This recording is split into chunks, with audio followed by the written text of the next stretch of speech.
लेखिका जो है घोड़ों के बारे में बता रही है कि उस समय जो है घोड़ों की सवारी करना कितना अच्छा लगता था। तो वो बोलती हैं कि हम जाने क्यों घोड़े को कुछ कमतर करके समझते। वो कहते हैं कि मतलब कुछ हम उनको कम समझते हैं, कम आंकते हैं, उन पर हम हंसते थे। ननिहाल के घोड़े खूब हंसपूस और खूबसूरत हुआ करते थे, उनकी बात वो फिर कभी करेंगी। शाम को रंग बिरंगे गुब्बारे, सामने जाखू का पहाड़, ऊंचा चर्च की घंटियां बजती तो दूर दूर तक उनकी गूंज फैल जाती। लगता इसके संगीत से प्रभु यीशु स्वयं कुछ कह रहे हैं। सामने आकाश का सूर्यास्त हो रहा है, गुलाबी सुनहरी धारियां नीले आसमान पर फैल रही हैं। दूर दूर फैले पहाड़ों के मुखड़े गहराने लगे और देखते ही देखते बत्तियां टिमटिमाने लगी। रिज पर की रौनक और मॉल की दुकानों की चमक के भी क्या कहने। स्कैंडल पॉइंट की भीड़ से भी उभरता कोलाहल यानी कि शोर। तो वो वहाँ पे जो है शिमला के बारे में बता रही है कि वहाँ पे एक चर्च हुआ करता था और चर्च में जो है जो मतलब जो घंटा बजता था और उसकी जो गूंज है वो चारों दिशाओं में क्या होती थी, वो मतलब फैल जाती थी। और शाम को जो है रंग बिरंगे गुब्बारे और मतलब इस तरह जो है वहाँ पे दिखाई देते थे तो बहुत ही सुंदर लगते थे।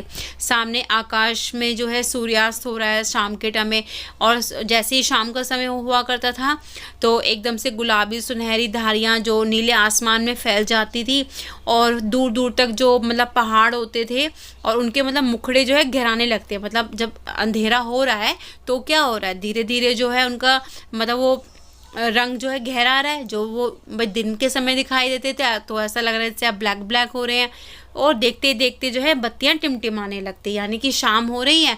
और शाम का यहाँ पे समय बताया गया है पूरा। तो क्या होता है शाम होते ही अब भी हम भी अपने घरों की सब जो है लाइट जला लेते हैं, तो उस समय भी जो है शाम होते होते सब घरों की लाइटें जल जाया करती थी। सर्वर स्कैंडल पॉइंट के ठीक सामने उन दिनों एक दुकान हुआ करती थी वहाँ पर, जिसके शोरूम में शिमला कालका ट्रेन का मॉडल बना हुआ था। शिमला से कालका तक की ट्रेन का जो एक मॉडल बना के रखा हुआ था, उसकी जिसकी पटरियाँ उस पर खड़ी छोटे छोटे डिब्बों वाली ट्रेन, एक और लाल टीन की छत वाला स्टेशन और सामने सिग्नल देता खंबा, थोड़ी थोड़ी दूरी पर बनी सुरंगें दिखाई देती उसमें जो मॉडल बना हुआ था। पिछली सदी में कुछ तेज़ रफ्तार वाली गाड़ी वहीं थी, कभी कभी हवाई जहाज भी देखने को मिलते। दिल्ली में जब भी उनकी आवाज़ आती बच्चे उन्हें देखने बाहर दौड़ते। दिखता कि एक भारी भरकम पक्षी उड़ा जा रहा है पंख फैलाकर, यह देखो, और वह गायब। उसकी स्पीड ही इतनी तेज़ लगती कि हाँ, गाड़ी के मॉडल वाली दुकान के साथ एक और ऐसी दुकान थी जो मुझे कभी नहीं भूलती।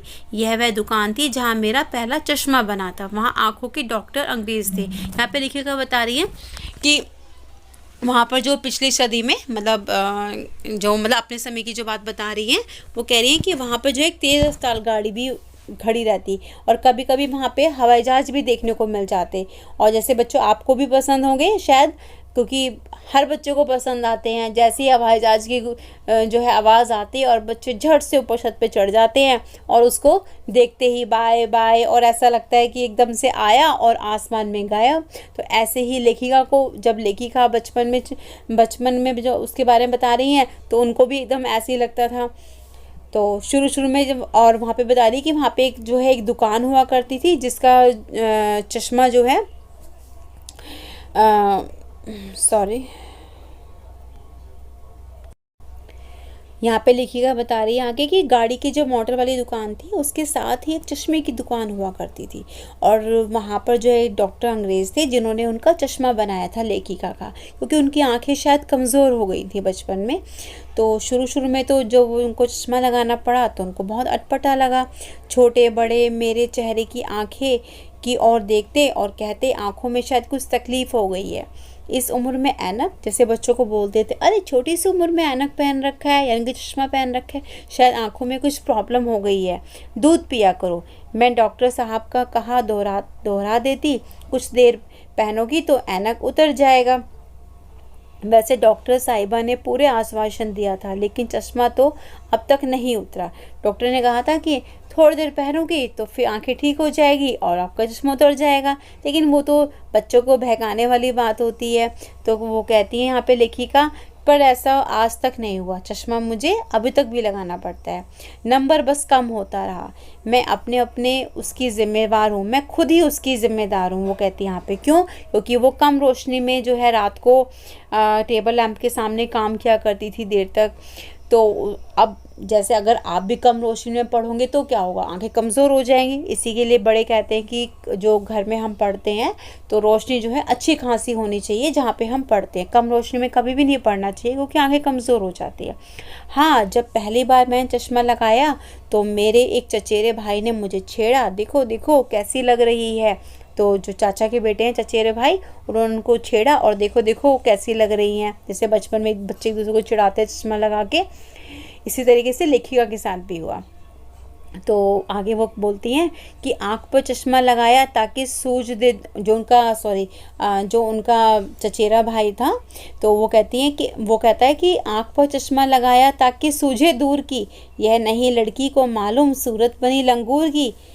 वो कहती हैं लेखिका आगे कि मैं खींची, मुझ पर क्यों दोहराया जा रहा है, मतलब मैं झंझनाई थोड़ा सा कि भाई तू मुझ पर क्यों दोहरा रहा है ये सारी बातें। पर शेर मुझे अच्छा लगा पर बुरा ना लगा, लेखिका कहती है। जब वह चाय पीकर चले गए तो मैं अपने कमरे में जाकर आईने के सामने खड़ी हो गई, है ना। कई बार अपने को देखा, ऐनक उतारी, फिर पहनी, फिर उतारी, देखती रही, सूरत बनी लंगूर की, नहीं नहीं नहीं, हाँ हाँ। लेखिका यहाँ पे अपने आप को उसमें आईने में देखती है और कहती है, देखकर अपने बारे में, क्या मतलब मेरी सूरत ऐसी दिखाई दे रही है। एक बार कहती है ना ना, एक बार कहती है हाँ हाँ। मैंने अपने छोटे भाई का टोपा उठाकर सिर पर रखा, कुछ अजीब सा लगा मुझे, अच्छा भी और मजाकिया भी। शुरू होता है तो चेहरा खाली खाली लगने लगता है। सॉरी पीछे का रह गया ये। हाँ, तब की बात थी, अब तो चेहरे के साथ कुछ घुल मिल गया है। लेकिन यहाँ पे कहती है कि वो तब की बात थी, लेकिन आज तो चेहरे के साथ में चश्मा घुल मिल गया, अब तो आदत सी हो गई है। यानी कि जब कभी उतरा होता है तो चेहरा मुझे खुद को अपना अटपटा सा लगता है, खाली खाली सा लगने लग जाता है। याद आ गया वह टोपा, काली फ्रेम का चश्मा और लंगूर की सूरत। हाँ, इन दिनों शिमला में तो मैं सिर पर टोपी लगाना पसंद करती हूँ। मैंने कई रंगों की जमा कर ली है, कहाँ दुपट्टों का ओढ़ना और कहाँ सहज सहल सुबीले वाली हिमाचली टोपियाँ। यहाँ पे लिखा कहती है कि पहले तो ये सब जो है चुन्नियाँ वगैरह ओढ़ना, दुपट्टा ओढ़ना मुझे मतलब काफ़ी। यहाँ पर लेखिका कहती है कि इन दिनों उनको केवल जो है सिर पर टोपी लगाना ही पसंद है, उनको दुपट्टे ओढ़ना ये सब पसंद नहीं है, क्योंकि उसको लेने में क्या आती है, उन्हें दिक्कत होती है। तो यहाँ पे आपका जो है ये चैप्टर यहीं पे समाप्त होता है। आशा है कि बच्चों आपको ये चैप्टर मेरे द्वारा पढ़ाया गया अच्छे से समझ में आ गया होगा, और इसके आगे के जो है प्रश्न उत्तर देखने के लिए हम नेक्स्ट वीडियो में देखेंगे। तो धन्यवाद।